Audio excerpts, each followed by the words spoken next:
you for joining us on the Evolve Your Brand podcast. This is a fucking special episode. I am very excited. Woo! Look at who's here. Let's get it. Let's get it. So we talk about persistence. This has been like 2 months in the making. I've been studying him for a little bit. Alister, welcome, bro. Thank you so much. What a pleasure. What a studio. What a podcast. What a host. I'm really excited to be here. Bro, we're gonna drop some knowledge. Yeah. I think for anyone listening right now, they're just they're in for a treat. There's going to be a lot of knowledge, a lot of information, and I'm looking forward to getting into it. Because we're at different stages of podcasting too. Yeah. So we're going to jump into it. And I'm really excited for them to see what we came up with. That was on the fly. What do we do that we've never done before?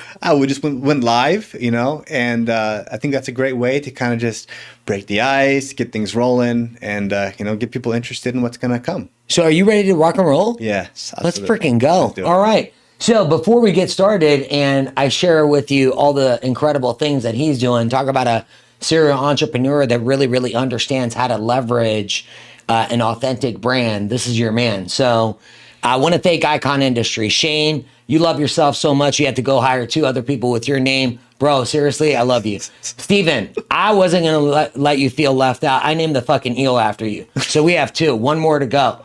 The rest of the crew here, all of this magic happens because you guys are all incredible. I appreciate you. I love you. And I want to give myself a plug. If you're looking for financing, I don't do a very good job of this. So I'm letting you know I love people. Okay. And real estate in California is golden. If I can help in anything when it comes to your financing, I'm here for that. But this is not about me. This is about him. Let's fucking go. Let's get it. Okay. Alister, tell everyone, I could tell them, but I think it's better coming from you. You really are a serial entrepreneur. Just give them a quick backdrop of like why you got invited to sit in that chair. Well, because you're sadist and you love. Just kidding. Yes, that. Well said. Podcast over. I think when people look at me and they're like, "What the fuck is this guy doing?" Because I'm just always trying stuff, and I think serial entrepreneur is the right thing. And what that means to me is just being ready to fail over and over and over and over and over again. And then like someone watches me from the outside and they're like, why won't this guy fucking quit? And his last 7 businesses failed, right? So people call them failures. But, I think I have some kind of some relatable type stories and experiences to share. I have my own podcast. I have multiple businesses. And yeah, so I think that's probably why. Yeah. So you found 7 ways of not doing it. Yeah. Until you found the right way. I'd say 7 is probably it's probably much, much more than that. Okay. I like to talk about if you, I used to use Wix to make my websites and Facebook to make all my Facebook pages. So I have 20 different Facebook pages and I've made 20 different Wix websites at some point. And all of those at some point were my next thing, my next idea. And it's crazy because every time I had a new idea, I'm like, okay, now it's time to market it. So I have to make a new website, I have to make a new brand, put a new domain, make a new Facebook page. And it's here we go again. Here's this new idea. Let's go. And then may or may not work out. But that's what entrepreneurship is. You never know if it's going to work out, but you do it anyway. How old are you? I'm 36. Okay, well, I don't like you, but that's okay. You look like you're 26. I think the hardest lesson you learn, everybody throws around this word entrepreneur, and I wasn't ready 5 years ago when I left corporate America. I wasn't ready. I'm literally learning what entrepreneurship is about now. Yeah. And you'll probably continue to learn that lesson just like I will. It's every day. Every stage you go through is going to be its own, level of entrepreneurship. Every the problems that you encounter today are going to be so different than the ones you have in 2 years from now. Yeah, and connections and relationships. I'm so excited to drop that knowledge for people on the power of podcasting because you said so many. If you get a chance, I would highly recommend you go to our story and you watch the live that Alister, he talked about some just golden things that would help anyone that wants to establish their brand in their community. It was great, man. Yeah. Where were you born? I know you're from San Diego. Yeah. But then you went to Humboldt. Yeah. So let's talk about like childhood, how you grew up. How'd your family end up in San Diego? Oh yeah. Oh shit. Oh, what do you mean? Oh shit, bro, you're ready for this? You're an expert. I'll be right back. Let's story tell. So how did you end up in San Diego? I'm born and raised in San Diego. Yeah, Really? Yeah. Okay. In Claremont, I went to a regular public high school, just pretty, middle class. Had both my parents, 3 sisters. Pretty. I was the only boy in my family. You're a champ. What was that like? I was like the golden boy because I was the only boy in the family. Yeah, it was nice. Pretty boring childhood and pretty average. I mean, I was kind of a pain in the ass kid. Okay. I was the kind of kid that would never raise his hand. I always speak out in class. I always wanted to be the funny kid. And my loud mouth, I never knew when to stop talking, when to be quiet, when to like think before I speak. And that caused me a lot of problems. Got in fights, got in altercations, had difficulty making, relationships and friendships as a kid. That kind of went away eventually. I think the big turning point for that was when I joined the military. I was in the Army National Guard, and that was like boot camp was like the first time I realized the value of keeping your mouth shut, of like knowing when and where to say something. And that was a big turning point for me. But as far as like where I lived, like I when I turned 18, or like probably like when I turned 20, I moved around a lot of different places. Funny story, when I was 20, right, I went to San Diego State for about 2 years, and I decided I didn't want to go to do this college thing anymore. I was about to drop out because I had terrible grades. And so I was like, what can I do with my life? And I figured I always wanted to go to New York City, but I'd never been there. And so I'm sitting on my computer one afternoon. School had just finished for the summer session. And I'm like, let's go to New York. So I bought a one-way ticket, and I paid for 2 months at a hostel in Brooklyn. And I just went out to New York, and I packed my bags, 1 suitcase. And I just like 2 months turned into like 3 years. And all of a sudden I was in New York, and I started doing crazy stuff like I got my license to be a stockbroker, and I started doing like boiler room type of stock sales, and it was wild. It was just a crazy adventure to be in New York as a 20-year-old trying to figure stuff out, and that was a definitely transformative experience. You did the Wolf of Wall Street? I was in that space. And it was wild. And like I read the Wolf of Wall Street book before it was even people knew about it in the movies. Like we studied that guy, all of his sales scripts. We studied all of his sales scripts and stuff. And that was a wild experience too. What else is there? I don't know. There's what was that story? How did living in New York change you? Man, New York is such a magical place. Have you been to New York? Yeah. Oh, it's such a magical place. It's hard to describe. It's like you could spend years just scratching the surface of New York. One example was I was there in whatever year Barack Obama got elected, and in a city like that, you feel the energy in a different way because it's so heavily populated. So when people are upset, or people are happy, or people are celebrating, you don't have to, it's not like the suburbs where it's like always quiet people in their homes. It's like when people want to celebrate something to go out in the street. So I remember the night that Barack Obama got elected, it was like the streets just erupted in like celebration, like whatever your political things are. But like at the time, it was like you could just go out, walk out of the house, walk out of your apartment and like just feel the energy. And on top of that, like you don't have this seclusion of being locked in your car like you do in San Diego, right? You commute using the subway, you commute using the bus, you commute on your feet. And first of all, you're walking around more and you're just taking in all of the sights and the sounds of the city. And it's just a magical place. Like, and obviously there's like such a crazy mixture of culture. And It really is the city that you go to, like, to make it, you know. And the city eventually spit me up and it chewed me up and spit me out. It did? Yeah, and I went back to living in my mom's house, you know, because I ran out of money, ran out of job prospects. I got fired from my job for fighting with a coworker, kicked me in the balls, and then we got into a fight in the office, and then that was funny. That's an offline.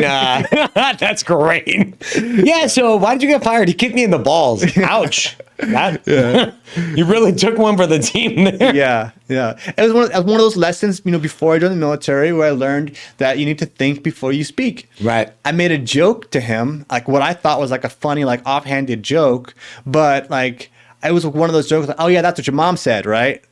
I didn't think about it. I just said it, and like it was like something that had clicked for him. You don't make fun of people's moms, you know, right. And especially people that you weren't really that close with. And that was a lesson that I learned. You know, he turned around, completely unexpected, kicked me in the balls, and we started scuffling in the middle of the office. And so lessons that you learn growing up, you know. So that was interesting. Don't talk shit about people's moms. Just don't. Just don't do it. Just don't do it. People are very sensitive about their moms. Who knew? Who knew? Go figure. Yeah. Thank you for your service, by the way. How long were you in the National Guard? 6 years, so like 4 years like reserve, and then 2 years selective reserve, and yeah, it was a good experience. What is the one thing that you got better at because of the National Guard? Keeping my mouth shut. Okay. If I had to say one thing, it was learning when and where to speak, and learning like there's this concept called the gray man, right? It's interesting. So like white, I don't know which one would be white or black, whatever, but like on one end of the spectrum, you have somebody that is like completely like is completely like non-performing, like very, very quiet on the low end of the spectrum. And then the other end, you have somebody that is always in everybody's face. They're always like the top performer, always wants to show out. They always want to, you know, be the best.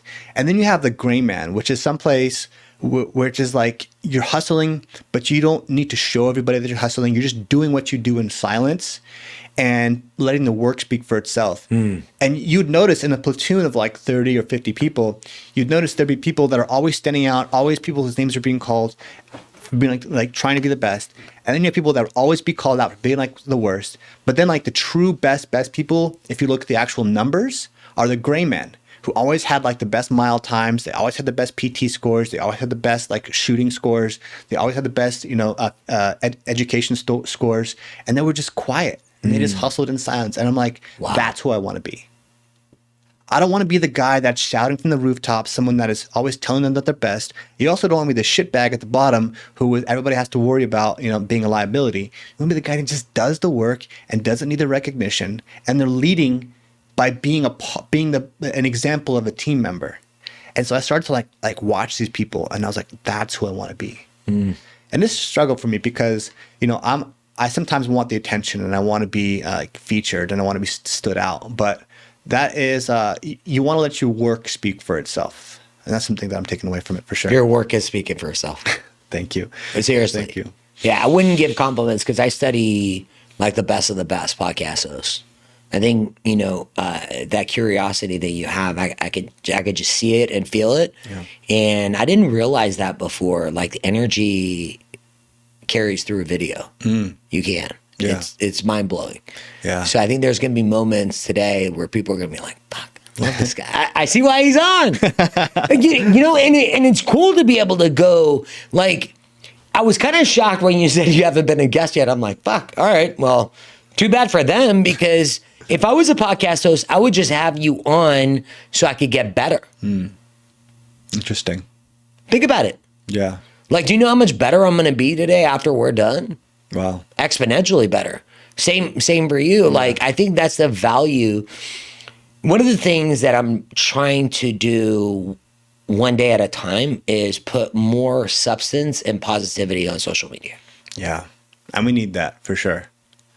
Yeah. One thing I was talking about the other day, my podcast yesterday, was this concept of personal development that I only recently came to. So I didn't know what personal development really was. I thought it meant that you just read a book once in a while, or that you know, educate yourself. And it partially is that. But now it's taken a new definition for me. And personal development is feeding your mind the right food. And so, for example, I go on walks. I live in Mission Beach, and I have the like, it's one of my all-time dreams to live on the Mission Beach boardwalk, and now I do, and it's an amazing experience. But I go on walks all the time on the boardwalk, and only recently have I been now taking my headset with me and then putting on some kind of, personal development type content, whether it's a podcast, whether it's an audiobook, something that I can learn and get something positive out of. And what I've noticed is when I finish my walk where I'm feeding my brain this type of positive energy, when I come back, I feel refreshed, I feel energized, I feel motivated. Like, how do you feel when you complete an audiobook about motivation? How do you feel when you attend a Tony Robbins event? How do you feel when you listen to some great speaker that has accomplished some great things telling you how they did it? You feel good. You feel energized. You feel ready to take on the world. You can do that every single day. And it's free. Just put on a podcast and just go for a walk or whatever. And you absorb that energy. Like, I guarantee you, if somebody puts on this podcast and they go for a walk or they listen to it on their commute to work, how are they going to feel when they show up to work? They're going to feel energized. They're going to feel better. They're going to feel motivated. They're going to be like, damn, I should be doing that kind of stuff. And then when you that affects your state. And when you approach your life from a state that is prepared for action, prepared to execute, then you're more likely to have a positive result. And so personal development to me now means, feeding my brain the type of fuel that's going to help me accomplish the things that I've set out to accomplish, my purpose. And your fitness too. Yeah. You're into Muay Thai. Yeah. I do mostly jujitsu. Oh, do you? Yeah, I do Muay Thai. I did do one Muay Thai. I've done 2 Muay Thai fights. I've done 2 MMA fights, and I've done like dozens of jujitsu tournaments. I'd say I'm mostly jujitsu guy. I just want to let you know I could fucking out podcast you. Okay. You might kick my ass in the fucking MMA ring. I just want you to know. If we went mic for mic, I got you. It's important to have that thing. It's important to have that thing. He can hold his own. It was just totally a joke. I'm competitive, bro. Like, I got one of my own. What do you love about the sport? Yeah. So to that, on that note, on that same level, right? Having something that you're good at helps you have a crazy amount of confidence just in everyday life. For example, I am a skinny guy. I got tiny arms, okay? But I know, so when I used to walk into like a gym, like a fitness gym, like lifting weights, you see all these buff guys, a lot of them are on steroids. They've been at it for years. They have amazing physiques. They can lift 10 times as much as me. And I go in for my smaller weights or whatever, and I feel self-conscious. Well, now when I walk in there, okay, any jiu-jitsu guy out there is going to relate to this. Now, when I walk into a gym with these like meatheads or whatever, like, no disrespect for you guys. You have a lot of respect for you guys, okay? But when I walk into a gym, I think, yeah, that's great. Those muscles are cute and everything, but I could choke every one of these motherfuckers out. Yeah, it's a different level of confidence. It's different. Yeah, it's just different. My kid does Muay Thai, and they're in a gym, so we'll give them a shout out. I got to introduce you guys. So I get it. That's why I was curious, because it's not just, you talked about the mental side, like training your mind to get better, but you're also about the physical side too. Yeah, you have to. Yeah. So the jiu-jitsu thing, it's amazing because it also allows you to keep your temper and understand. So one thing is, like, one of the reasons why I can have that confidence is because, not just because I think I can take on bigger people, it's because literally every single day in training, I'm a purple belt now. I've been doing jiu-jitsu for about 10 years. Wow. Maybe probably closer to 11 at this point.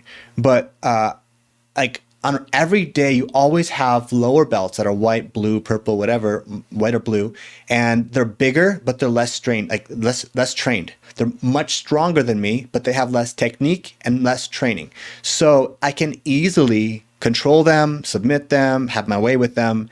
And it's not like I'm just guessing that I think I can overpower. No, the reason why I have that confidence is because I've done it hundreds of times, not like 5 or 10, like hundreds of times with hundreds of different opponents over the last decade. And so, and that's the same, so many different things here. Like, I love jiu-jitsu because so many different things. And the same thing applies to business, because when you, when you have imposter syndrome, when you think that can't accomplish something, it's because you haven't done it enough times. Whatever that thing is, if you had done it 1,000 times already, you're going to tell me that you're going to think you can't do it one more time? No, you'll be able to do it. And you'll approach it with this level of confidence. But if it's your 4th or 5th time, okay, maybe you can do it, maybe you can't do it. And the other thing that jiu-jitsu has taught me, and this is like incredible, so many things. I have a couple more things. I'm going to talk about this because I'm so passionate about this. One thing that jiu-jitsu has taught me is how to learn. How to learn. So you learn by doing the basic stuff over and over and over and over and over again. Like the most basic stuff to where it's so boring to you. And then once it's boring to you, you do it 1,000 more times. And it's like, and then you can just hit it in a competition when it really matters without even thinking about it. And like this concept of drilling is like, okay, you learn a move. All right. So this is how I do the move. Okay, cool. So now what I'm going to do is I'm going to slowly do the move step by step, because these moves are complex. They have 10 to 15 different parts to them. So I do the first step, second step, my arm goes here. Oh, maybe if I put it like a little further, it's gonna make a big difference, you know? And these little, like, it's a game of inches. And so if you can do a move in drilling to the point where it's mind-numbingly boring, then when you hit it in competition, it's second nature. And that is so true, applies so much to life. And then one last thing about jiu-jitsu that I love is that I've learned there's levels to life and in any game.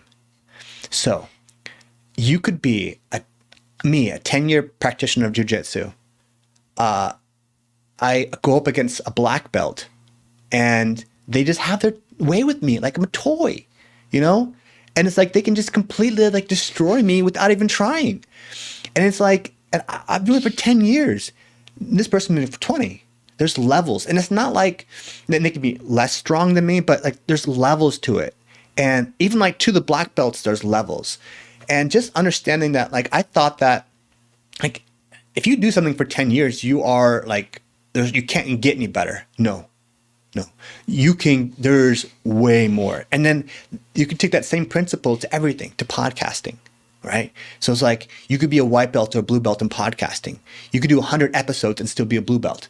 Then you look at like Chris Williamson, you look at like some of these other guys that are actual pros. And the reason why they're pros is because they put in thousands of hours more than someone that's done 100 episodes. And there's just levels. And you can't, as a white belt, you can't comprehend the difference between a white belt and a black belt because you are getting destroyed by a blue belt. So it's just crazy, this concept of levels, that I thought that like my ignorance, like what's that? There's some principle where it's like, you know, if you're a novice at something, it seems easier to you because you don't understand. The ignorance pays off. Yeah. Yeah. There's some name for that concept, but just interesting. But, so yeah, jiu-jitsu, it has such, applications to life, just like the mental toughness aspect of like, you know, I would train before I go into my corporate environment job, my corporate job, which I was miserable at and I hated. And I would approach it to like, I would go in at 6 a.m. and then I would go to be at work by like 8:30 or 9. And then I'd just be like, I started my day like getting choked out, getting like manhandled by like a bunch of sweaty dudes. You know, I almost got my arm broke this morning. You know, I can handle this day at work. You know, approaching it from that point of view too. So how does someone beat you when you have that mentality? You know what I mean? It's ferocious. Yeah. Well, you know what I think? How does somebody beat you? They beat you by being better prepared. And your mentality, I think, will only get you so far. So I used to think, before I got into martial arts and fighting, I thought, well, if I got angry enough, then I can accomplish anything. If my mother was underneath a car, I'd be able to lift up that car. But, you know, like anger and like passion is only going to get you so far. It's a requirement to be passionate and to have the right mind. It is a requirement. But I could be the most passionate, the most angry person or whatever and walk into a fight and lose because somebody's a black belt and I'm a purple belt. because somebody has put in 10 times as many hours as I have, because somebody, prepared more, they trained more, they took it more seriously. So you need to have the right mindset, but how does somebody beat you? They beat you by putting in the hours leading up to the fight. Sun Tzu said that every battle is won before it even starts. Yeah. And so the preparation, the mentality leading up to the actual event, leading up to the battle, is much more important than by the time you reach the battle. Like, that's why I don't even get nervous getting into fights, because if I'm nervous, I didn't prepare enough. Because the thing is, like, when I arrive there, there's nothing I can do. Like, the fight's going to unfold the way it unfolds. I'm going to do my best in every split second of that match, but like, the work has already been done. I can't go back and train more. The fight's in an hour. Yeah. What am I going to do? No, it's done. So am I content with how much I trained? I am, or I'm not. And that's the fight will be a result of that. And like, the fight or the match, the competition, the battle, that's just a celebration of all of the hours that you spent leading up to that. And that's going to be your time to showcase and celebrate all the work that you had leading up to that. There's just so many analogies in martial arts and life. And that's why I love it. I think everyone should get involved in it. I think that's how you live life. You have to. And you know what's crazy too? I'm sorry I'm going on about this so much, but there's this guy, Demian Maia, a Brazilian jiu-jitsu fighter and MMA fighter. He said this concept, and it just hit so hard. He said that, like, how you fight is how you live your life. How you train jiu-jitsu, who you are in jiu-jitsu on the mats, is who you are in life.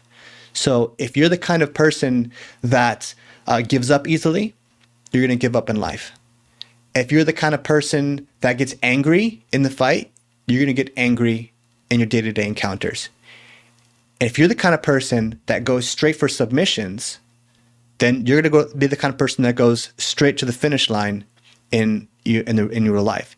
And they're interrelated. So if you can change how you are on the mats, that reflects on how you are in life. What? So if I want to be the kind of person that doesn't get angry in my day-to-day interactions with humans, then I have to learn how to be not angry when when somebody beats me on the mat.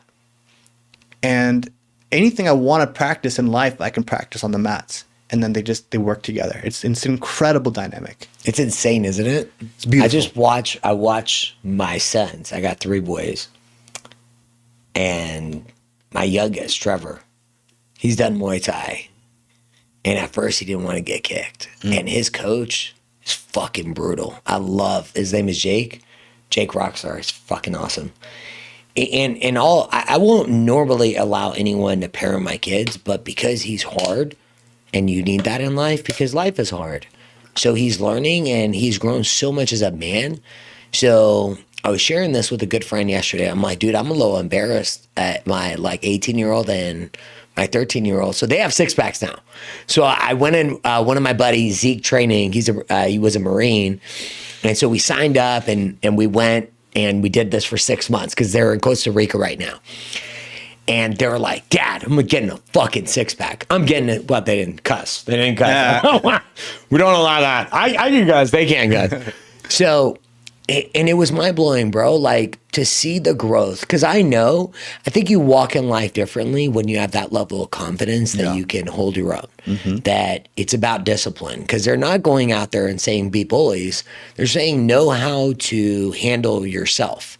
And I think there's so many life lessons in martial arts that kids are really benefiting, like, by starting early. Yeah. Because I think the confidence that you gain, you're just a better human being in our society. Yeah. A lot of the good people I know, they do martial arts. Yeah. A lot of them. Yeah. And, one thing is just knowing how to control yourself. Like, the other day, I was confronted when I was walking down the boardwalk. I was just like walking with, what was it? I had my phone in my hand, and there was like this street artist on the boardwalk, and he thought I was like taking pictures of his art or recording. And he's like, "Hey, no pictures, no photos." He started like getting aggressive with me. I'm like, I'm just holding my phone here. There's not recording. Yeah. And he's like, started to get aggressive with me. But like, the thing is, if I was not trained, I might have reacted with a show of force. because I wanted to let him know that he shouldn't mess with me.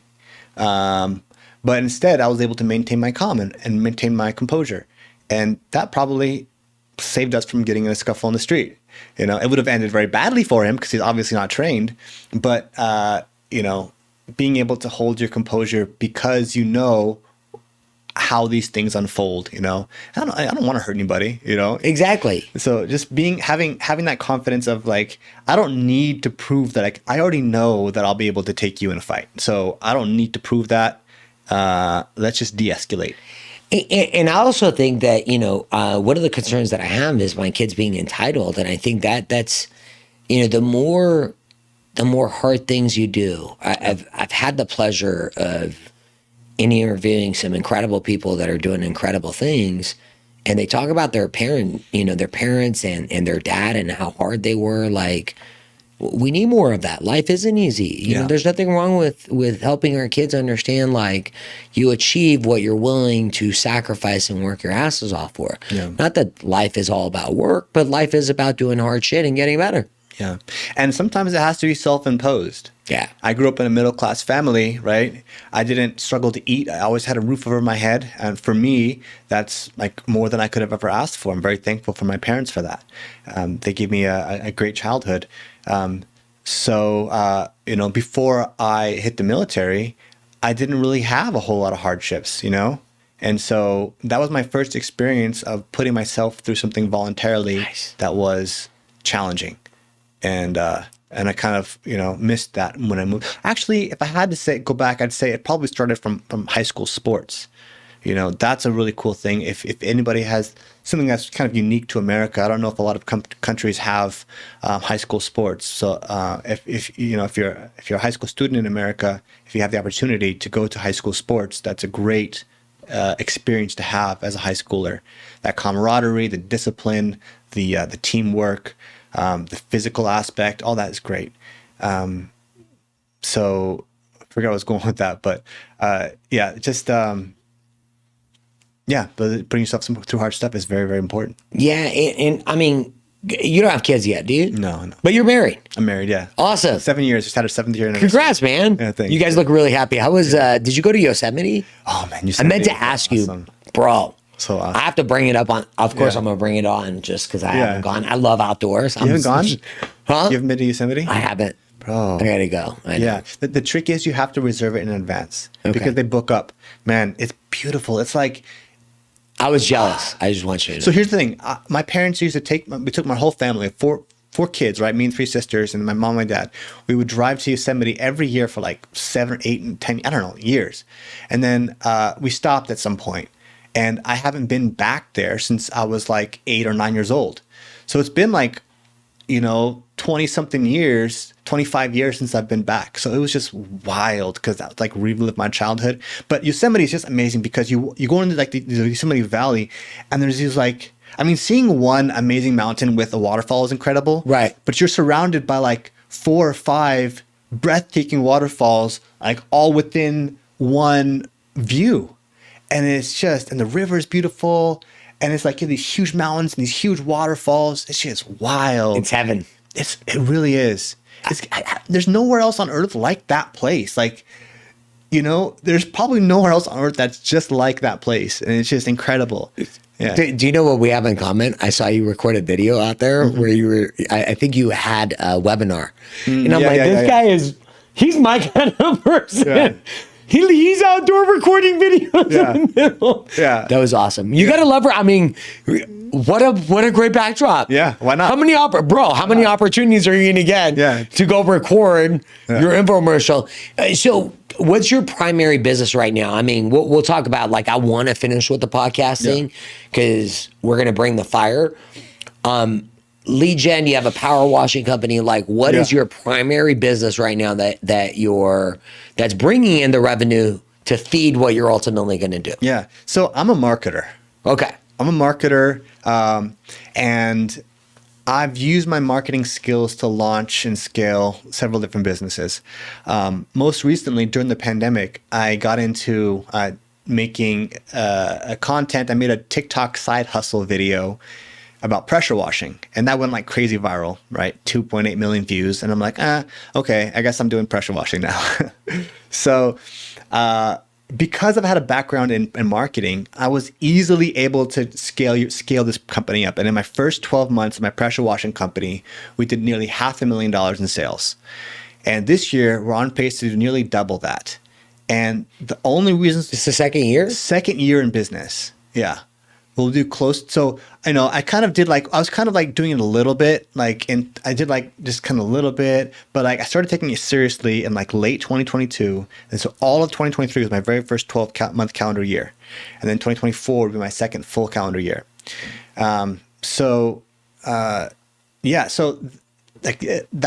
this year, this month we'll do probably $70,000 in revenue. We'll hit 100K a couple times this year. Pressure washing.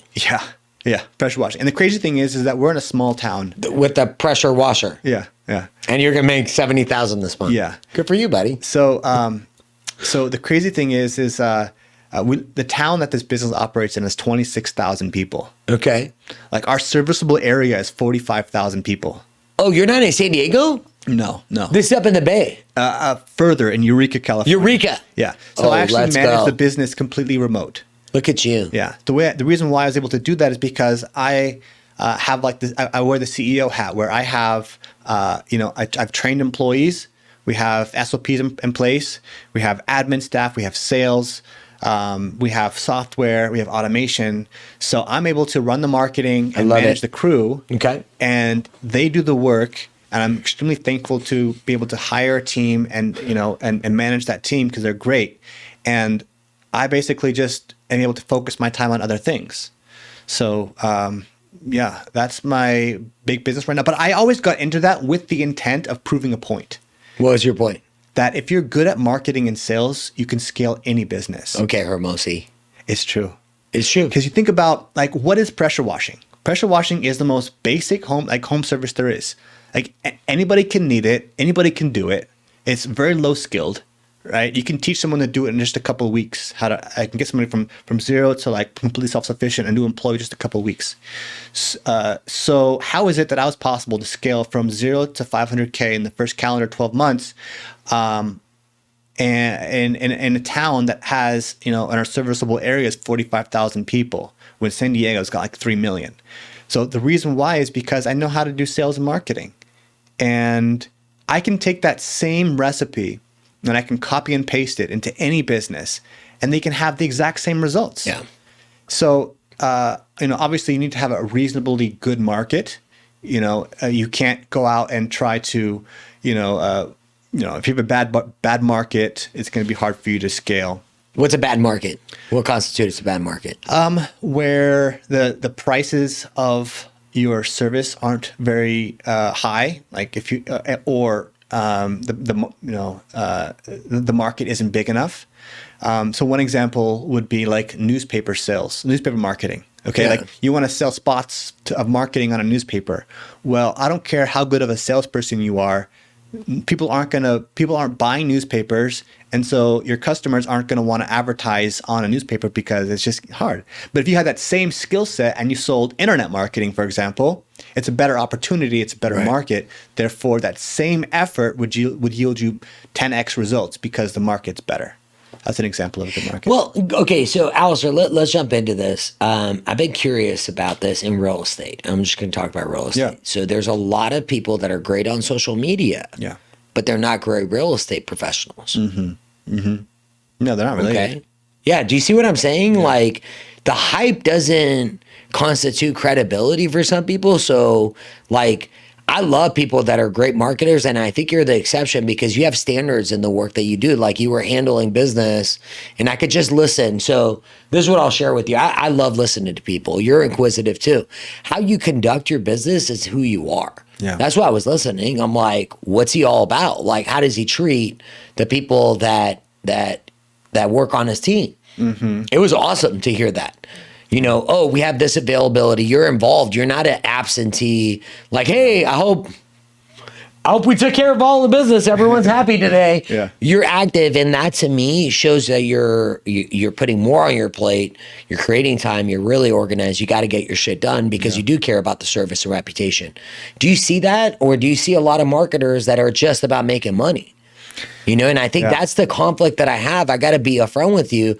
I hate being sold. Yeah. And a lot of people mask their business on like, oh, I really care about you. No, you don't, dude. Like, you care about the money. And my attitude is like, if you care about the money, just be upfront about it. There's nothing wrong with that. Yeah. No one should apologize about who they are. Yeah. But I'd much rather like you show me the really who you are, not manipulate, just be like, oh, no, you're not, dude. You're all about the money. Yeah. What are your thoughts about some of the shit that you see on marketing on social media and stuff?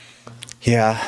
I think, you know, one of my biggest challenges is that if I want to help somebody with their marketing, it's rarely ever just the marketing.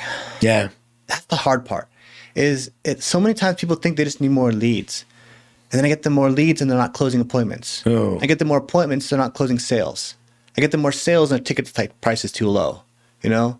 And then all of a sudden now they're getting a lot of jobs, but they can't fulfill them because they can't hire a team, you know? And it's like, and then all of a sudden the owner's doing everything. So it's like, I can get you the leads, but that's like the easiest part. You know, I've been doing a webinar every week, and I talk about three main points, and one of those points is that how the ads is the easiest part. Like, you can set up an ad campaign in 20 minutes. That's crazy. Yeah, it doesn't take much. You know, there's other parts to it, like what is the offer that you're selling? What is the follow-up process? What does the behind the scenes look like? So what does the back end look like? What does your sales process look like? You know, what is your lifetime value per the client? So many people are just doing like one and done. Like in my industry, they'll be happy to get one customer and then do a job for them and never talk to them again and be like, oh, well, I did a great job for this customer. I'm sure they're going to reach back out to me. No, when they need another job, they're gonna go on Google and they're gonna be like pressure washers in San Diego or whatever, and they're gonna pick the first person that comes up. Why? Because that's the least friction way to do that. But what I do is once they're in my ecosystem, I build a wall around that customer by communicating with that customer frequently, and in that way, that I make it easy for that customer to do business with me. Now, instead of a one-time $1,000 job, $500 job. Now they're doing business with me every 6 months for the next 5 years. Now I've turned a $500 customer into a $3,000 customer, $5,000 customer, because I'm looking at it as a lifetime value perspective. And where somebody is getting, they're spending $50 and getting $500 back for that one job, and they're happy for a 10x return. I'm spending that same $50, but I'm getting $3,000 or $5,000, which is a 20x return on my investment. You're also earning that, though. You're earning the relationship consistently. Yeah, do you see what I'm saying? To, well, you have to. Now, I think it's so funny. I was looking up the definition of a great experiences, and the definition that I saw was your Amazon package getting delivered to your front door. Interesting. That's a great experience. Yeah. Like, that's how we, I don't hear people talking about experience a lot. In my industry, I don't. Yeah. And so instead of, like, I didn't understand. Now I'm taking the approach like I'm going to be the advocate for change. Like, hey, go talk to 3 mortgage advisors. See who really cares about you. Because what I appreciate about your approach towards marketing, you said, hey, I'm a marketer, and I know how to create money with money, and I have the product to back it up. Yeah. I have the product to back it up. I think that's very powerful, and you're a good guy. Like, I don't think you want to take someone's money without providing them value, but you got to do the work too. Yeah. And so when you talk to people like Mike Barron, going back to him for a second, dude, he's up front. He's like, dude, this shit's hard. Yeah. He's at the gym at like 5 o'clock, bro. It's not like he's ferocious every minute of the day. I don't know how that guy gets up at 5 o'clock when he's having dinners every night, but he's getting it done. There's no excuse there. What are your thoughts about like how hard it is to be an entrepreneur in today's day and age? The competition is fucking fierce. I think about the podcast game, right? Yeah. And you look at the amount of people that start podcasts and the amount of people that quit after 1 or 2 episodes. Talk about that. You know? And to beat out 90% of your competition is all you really have to do is just not quit. All you like, and in my business, in the pressure washing business, all I really need to do to beat out like 30% of the competition right off the bat is answer the phone every single time. Because so many of these people are like owner operators and they're out working, and all of a sudden somebody calls them and they don't answer. So they go to the next person on the list. We answer the phone. Like, oh, you guys answered. Of course we answered. I'm paying for you to call me. I'm paying to have my phone ring. What do you know? Like, of course. Are you blown away at that? I'm blown away. I'm blown away. You know, and I was blown away 10 years ago when I had my first business. And I'm still blown away today that the concept escaped so many entrepreneurs. So, but it is fucking hard. Yeah. And especially in like, you know, the online space where you will have to try multiple offers in order to get one that hits. And a lot of people will try a business, they'll run an offer online and they say, well, I didn't make any money. Well, you know, I got like 30 leads and I didn't get anybody that bought. And then they would like give up. Like, I guess it can't work. But like in reality, you have to like treat it like a science experiment where it's like, okay, I got 30 leads. I got this, like, my cost per lead was this. My cost per appointment was this. I talked to them and they weren't interested. Okay. But I was able to get somebody on the phone with me to like talk about my products and services. So if I can do that 100 times, I've got to find what they need and how I can productize it and fit them. So you have to just basically keep going. And, but it is hard. It is hard. And a lot of people think they're going to launch a business and get rich really quickly. Because making money is easy, right? Like, super. Yeah. You just print money. Yeah. Everyone talks about it on social media, side hustle with no work. Yeah. That's the crazy thing. There's no work. I just make money. Yeah. Yeah.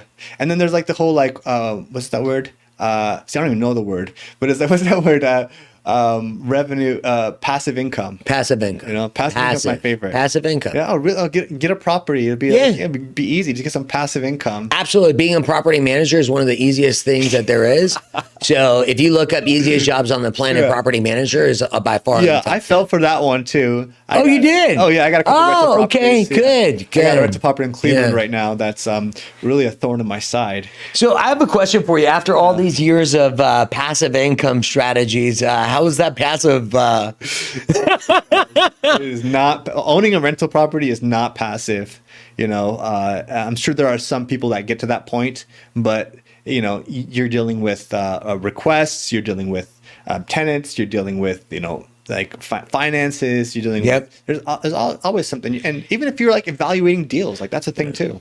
You got to, I mean, for you, and I've really thought about this. It's funny that we jumped into real estate for a second, but it's about finding your zone in real estate that's as much work as you want it to be. Mm-hmm. Because being a single family, like being an actual individual investor is way too much work unless you get a property manager and your hands off. Yeah. There's no passive. Yeah. It's like... even property managers, I mean, it's so hard to find a good one. Bingo. And they may be good the first 6 months or the first year, and then they stop responding because they have 30 other clients, and they didn't scale properly. They don't have the infrastructure to be able to handle everything, and you know, it happens. You're sitting on a gold mine. So now you have podcasting. Let's jump into podcasting. Yeah. How though? Your name, I will literally, I wanted to throw something at you. Your name is fire for your podcast. Yeah, I have to give credit to one of my friends who used to always call me A-lister. A-lister, my friend Phil. Shout out to Phil. But yeah, it just hit me. It just hit me one day. And the crazy thing is, like, when I hit it, it hit me. And then I put it in ChatGPT and it made like the most awesome logo for me. And I was like, damn, this is awesome. And then I posted it on social media like, hey, I'm going to start this podcast. It's called A-Lister Show. And then the reaction was everyone was like, oh, awesome. Like, what an awesome name. It's perfect. What made you decide, like, how many podcasts have you done? Like, is this the first one or have you done other podcasts before? My podcast? Yeah. Oh, this is my first one. But before I called it like the A-Lister Show, it was just me getting people on a virtual call and interviewing them. Okay. So I probably had about... Because I went to your YouTube channel and I was studying you. Oh, yeah. Yeah, so I saw some of the older videos. Like some of the virtual ones. Like that was like in like last year in 2023. I was kind of getting into it. Good. And that was more virtual style. But then I started really taking it more seriously this year, especially after, I found the value of the in-person stuff. Because the virtual is cool, but when you can get somebody in person, it's like so much better. Let's go. Pros and cons. Well, first of all, the connection that you get with the person is more genuine, and you're able to have a better conversation and just a better like link with the person, and then you're more likely to actually carry on that relationship moving forward. The second thing is the content that you get from in person is like nobody ever wants to share a virtual podcast. Like it's like people go on their work at work and they're already on Zoom calls all day. They don't want to sit and watch another Zoom call, right? And so also you're able to get a higher caliber guest because of the content of the value exchange that you're able to provide the guest. Now it's like not just like, hey, can I have you for an hour so we can do a Zoom call and I can record it? No, it's like, hey, come make some content with me. We'll have amazing audio and video. We'll have an amazing experience that you can then cut up into short form video. You can share it with your followers. It's going to live on the internet forever. Whenever somebody Googles your name, there you'll be. You'll be positioned as a subject matter expert in your niche. And it's just like a press release. You could pay money to have a press release on any given topic that you want. You can also go on a podcast and share that same type of information on a long form podcast. So when and plus like the experience is so much more fun. It's more enjoyable. So when I did my first in-person podcast, I was like, damn, nobody would ever let me have my own show. I'm never going to be on CBS. I'm never going to have, the Jimmy Fallon show, the this, that show, the nightly show. No one's ever going to give that to me. Oh, we're putting A-listers on the fucking map. Evolve your brand. Oh, hey, bro, it is like anyone's capable of anything. Yeah. Well, I'm saying, but like when it's my show, I'm in charge. It's not even that expensive to produce. So it's like, I don't have to wait for somebody to cast me and be the host of some big show. Bingo. It's my show. I started the show. I get to invite the guests on. I get to determine what we talk about. I get to determine the entire thing. And like, no one's knocking down my doors for me to be the host on some amazing Hollywood show. Yeah. So I'm going to start my own. Yeah. And this is what we're working with now. Yeah. And I think that's a breakthrough. Watching you from afar, I've just been really impressed with what you've done because it's hard. You have a great look to your set, and that's a great, like, if I was a business owner right now, I'd be hitting you up and saying, hey, how much would it be to be on your podcast? Thank you. And then once they go there, then you elevate. Like, people are shocked when I tell them the price to come on our podcast. I'm like, this is not a Zoom meeting, okay? Like, we're in a, like, would you, if I invited you to go to CBS Studios, you would go, right? Yes. Okay, that's what the production studio is. Completely different ballgame. And that, to me, don't start this as your first podcast. If this was your first podcast, you wouldn't be here. Like, if you didn't have your own podcast, you wouldn't be sitting in that chair. Right. It's crazy the door is open. What's been the most surprising thing that you didn't expect that's happened? Yeah. So the first thing is how willing people are to come on the show. I could hit up influencers. I can hit up people that probably would never answer my DM. But when I offer them to come on the show, now they're like, oh, dope. Yeah, I want to come on the show. They're like, yeah, fuck yeah. Your studio looks great. Your show's cool. You got some followers. Let's rock it. So that surprised me. I thought like, well, I would need to be famous or I would need to have a huge podcast to attract anybody to come on my show other than like my mom and my sister, Aww. That's what I thought, It was surprising, but when I started reaching out, I had a very high success rate of people saying, yeah, fuck yeah, I want to come on your show, which was awesome. The other thing too was, that's the lifelong connections that you start making with people. It's like, that 1 hour that I spend with somebody, now we're connected through this way for the rest of our lives. As long as we had a good experience, we're connected on social media, we're following each other, we're liking each other's shit, we're flowing each other power, boosting each other up. And that's just an incredible thing. And on top of that, it's like, I can get the information of whatever I feel like, whatever I'm hyper focusing on in that period of my life. Like I went through a period where I'm hyper focusing on real estate, wholesaling real estate. And so I could just go out and get people that are the top in their game in the real estate wholesaling game, and I can come on my show and I can ask them literally anything I want to ask them. And like, how much would it cost for me to have a consultation with that same person? Thousands. So smart. When you said that, like if you called Mike Barron and said, "Hey Mike, I want an hour of your time over coffee." Yeah. What would he tell you? I'll buy my own fucking coffee. I'm busy. You really think you would get Mike on the phone? I don't think we would, bro. Wouldn't give him on the phone. I don't think we would ever get Mike on the phone. Right. And that's the funny thing. Like that's, as a business owner, the ones that are thinking about starting a podcast, what would you recommend to them? Do it. Like, why not? Why not? It's a value exchange. I think if there's somebody that has some kind of information that you want to know, just reach out to them. Like, why not? And it also depends on what your goals are. Like, do you want to start a podcast? Do you want to do one or two, or do you just want to meet that person one time? Just start. Fuck, I don't know. What, now that you've started, has your goals for the podcast changed with the A-Lister show? Yeah. They have. So There's this guy named Chris Williamson. Are you familiar with Chris Williamson? Mm-hmm. He's a big podcaster, and he has huge names on there. And I like his style because he does kind of like what I do. Like, there's different types of styles. Some of them are like wild and crazy. Chris is more, how do I say this? He's more inquisitive. He's very curious. He is very professional. And so anyways, he coined this term, and I was like, this is a very interesting concept, where he called it going pro. So he had been doing the podcast for like 4 or 5 years, and part-time as a hobby.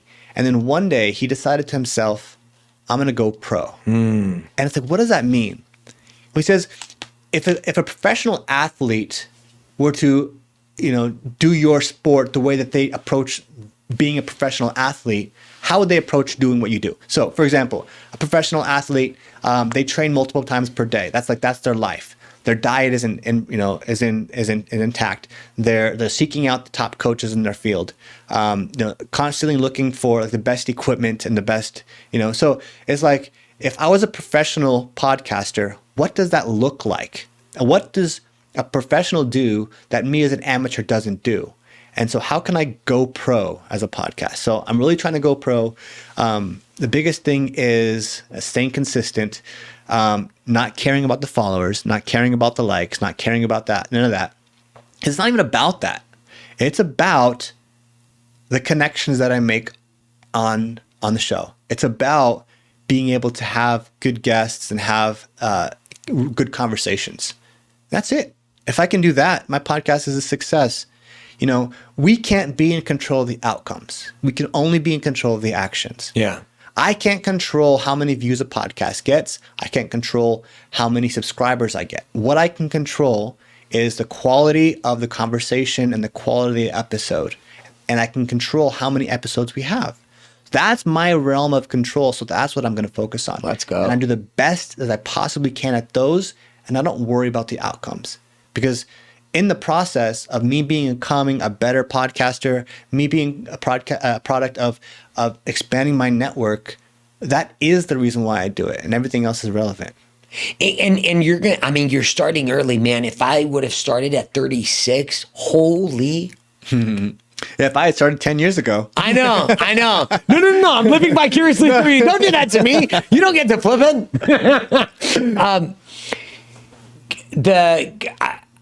We've been talking about, one of the things that we talked about was if I was a business owner, how would I get on podcasts? Like I'm listening to this. I'm like, dude, A-Lister show. I love this guy. I want to go on his podcast. Yeah. Are you going to actually offer business owners an opportunity to be able to come on the A-Lister? Like what's the criteria of what you're looking for? Yeah. So firstly, we're very selective about who we bring on. Yeah. We don't just bring on anybody. And that's not like any disrespect to anybody. It's just that being that I have the privileges of having my own show, I have the privilege of being selective about who I want to bring on. That being said, there's a wide range of people that I'd love to have on the show. And for people that are interested in coming on the show, just reach out. You know, I have, it's like if you were to go make a video, hire a video produce a videographer and a video editor, it would cost you a little bit of money. And therefore, coming on my show, there's a production cost. And so some people, there's a small cost that we pass on to some guests. But it's very, very reasonable. And other people that I'm interested in having in their conversation, I do it absolutely free. I get people that reach out to me all the time, and this person has something interesting going on that I just want to learn about. So I just say, come on the show. I'd love to have you as a guest. I'll cover all the production costs. You know, I love what you just said. It's not free. It is not free, folks. No. Anyone that has a podcast in a production studio, I want to change the mindset. So I think there's this perception, and Alister and I were talking about this. It is not free. Nothing done at a production studio, somebody's paying the cost of it. Yeah. So it's either the host or the guest. Yeah. And here's what I would say I would pay to come on your show. You're actually a really great host. Thank you. You're curious, which means that if you went and hired a professional director or producer, you would be spending an exorbitant amount of money. The podcast host, when they're effective, that's basically their role. Yeah. It's crazy. Yeah, absolutely. How much fun? Have you ever told your story this way? No, I haven't. I like I said, I've never been on a guest. As a guest on a podcast before. Usually I'm the one asking all the questions, and I've never been interviewed like this before, so it's a really awesome experience. Are you learning? Yeah, you know. And you're going to apply some of this stuff. Yeah. Like, isn't that cool? Well, it's important too to be on the other side of anything that you do.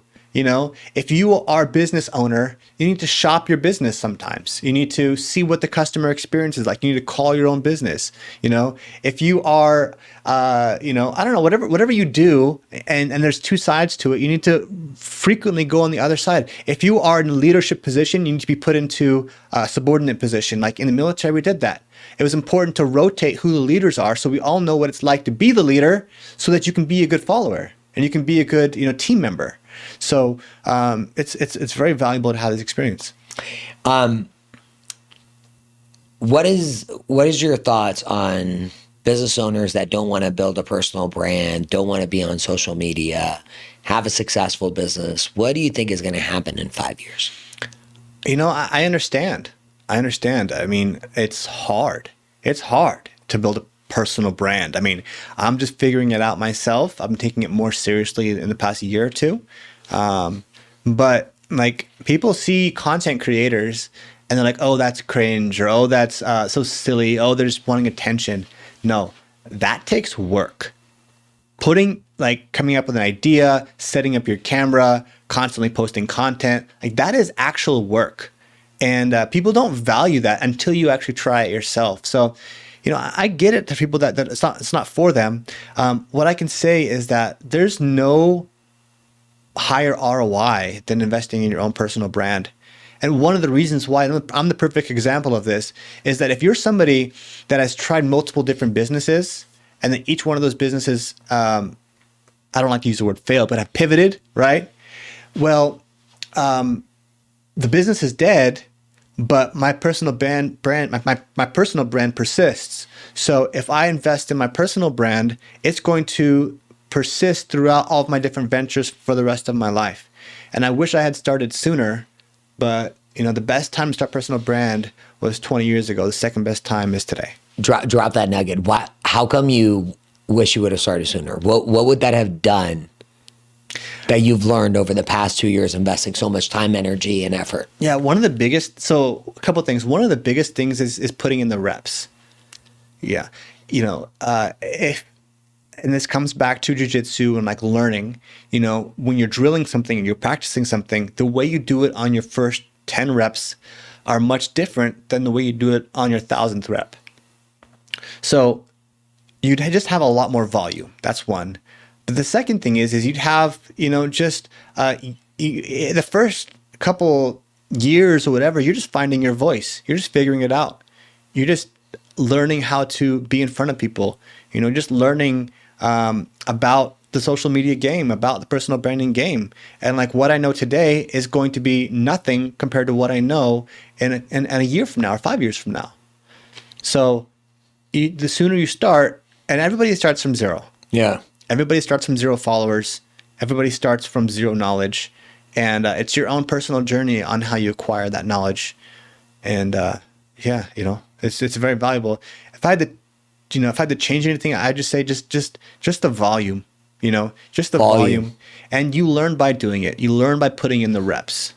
Yeah. You can't get good at something by doing it 10 times. Yeah. So, and figuring out and once you start hitting a process to putting out more volume, then you start other challenges like, okay, how do I create ideas? How do I do this video editing? How do I do this? What's the process behind putting out this much content? Because it can take up a substantial portion of your day if you're just like, okay, now I'm going to make a reel. Okay, what am I going to do? Oh, I said that part wrong. And then after an hour later, you made your 20-second reel and you're like, I'm exhausted, So figuring out a sustainable way that's going to make it work for you, which is why I'm doubling down on podcasts. Because I can come on a podcast for an hour and all of a sudden I have 20 to 40 short clips that can go on all different social media platforms. I can add as a collaborator with other people, and now my content is being viewed on multiple people's feeds, and I'm tapping into their streams as well. And so it's really no better way to get your name out there than go on podcasts, or to have your own podcast. This is what we're gonna do. So I've made it my personal mission in San Diego that we're going to get every podcast host that's doing incredible things, highlighting people in our community. We're going to get them on the Evolve Your Brand podcast. If you're a brand that's relevant, you're on the Evolve Your Brand, because we're about promoting. We're very selective too, just like you are. And that's how you hold high standards. Yeah. So drop a comment. I'm curious. I'm sure Alister is curious as well. Did this bring you value? If you've thought about starting your podcast, if we did a show that Evolve Your A-lister, we're going to figure this out. We'll work on that. We're going to work on it. It's not as cool as A-lister. We're working on it.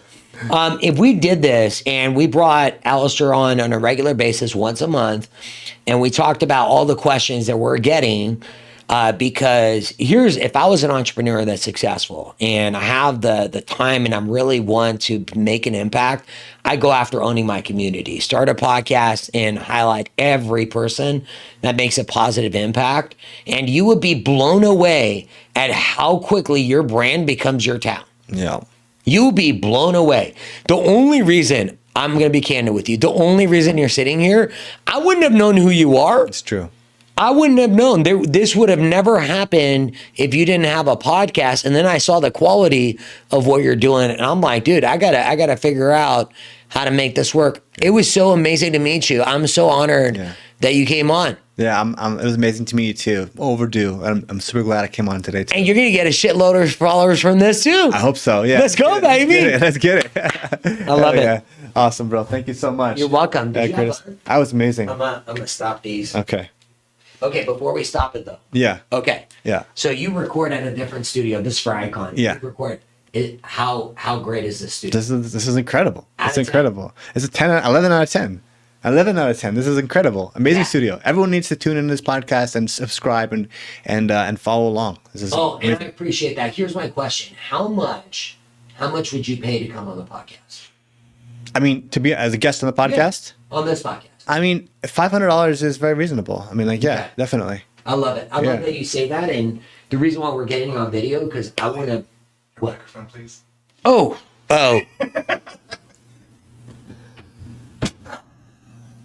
Remember when we were talking about going pro? Yeah. That was pretty fucking amateur, wasn't it? Like me right now. That was good. I brought it back. So 500, and that's right now, that's where I'm starting, bro. Right. But I think the reality is that when you said something that was genius, which is there's a lot of business owners that are great at running their business, at doing what their business is, but they're not great at marketing and sales 100%. And all that stuff. I think the one missing component for most podcasts, what's the toughest thing to do in podcasting with guests? I don't know. You said it's getting guests, but Yeah. I've had easy times getting guests. But that's different though. You're inviting them to a studio. For most people, they don't have the time to do their job. Yeah, and call and get guests. Plus, you have a system right now. You have a business in Eureka where it's generating you revenue. Most of these guys are like, how am I going to start a podcast? How am I going to do it? Figure out a way. Yeah. Figure out a way, because the way I look at it is if you're not getting leads and you're not getting people in and you have no infrastructure, what a great way to meet more people, get more connections, and then you can leverage your social media. We did an ad yesterday for sales professionals. I think you saw it. I'm like, of course we're going to do that. Why wouldn't we? You didn't. Which one was it? I'll show it to you. We actually ran a thing. We're going to hire salespeople that are going to outbound call. Oh, okay. They're doing the research. Yeah. They're outbound calling business owners, because the other alternative is we wait for them and run an ad. Maybe they see it. Yeah. But the business owners that are doing great things, they don't have time. Also, the organic DM play is something I was going to try too. Yeah. Have you had any success with that? I haven't started it yet. Okay. But I want to. I'm waiting to get my funnel up. It's in the process right now. So I'm gonna make a nice little funnel, and then just reaching out to people. I'm making a list of LA, San Diego, people in Southern California, and then just anybody that has like over 5,000 followers, 10,000 followers, any kind of content creators. Yeah. Making a big list and just. I was gonna share with you. We're gonna share guests, because the number one demand I get right now are do you have other podcasts that I can go on